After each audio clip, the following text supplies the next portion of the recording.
लिखिछन्ति कौन कहले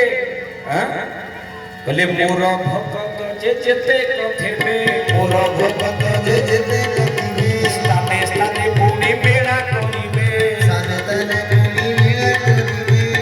कहले मोर भक्त जेते थिबे मा स्थाने स्थाने गहन दलर मेला आरंभेबे तेणु भगवान निजे गहन दलरे थिबे बोली निजे लिखिछन्ति बोले कि महापुरुष मा बछा बछी समय रे माँ आपण माने जोखरा निकट निकट रे माँ परीक्षा देबे किंतु गहन दलर भक्त जेते थिबे माँ तांको पई बोधोई आ परीक्षा नाही काहेकि ना सब परीक्षा रे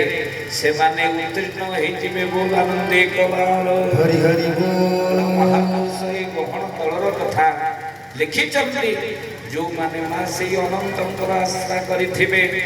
माँ जन्म होती आपण मानकर ठाकुरे किए ना साक्षात नरसिंह महाराज एसुति सज्जन गहन दल को परिचालना करछन्ति अर्थात गुप्त भाग अछन्ति केई चिन्हि परिनांति अनेक लीला तक द्वारा ए कलिजुग रे हेबो बोली महापुरुष मालिका रे लिखिछन्ति तेणु हे सज्जन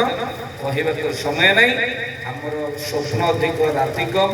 प्रसंग बहुत अच्छी से गहन दल माँ जिते भक्त अच्छा पाद तले कोटि प्रणाम करवा कहीं भगवान साक्षात गहन दल थे निजे कहते बोल आनंदे कबार हरि हरि बोल सज्जन आम आलोचना करुले श्री राम कथा दिव्य कथा शुणवे ता भीतर जो प्रश्न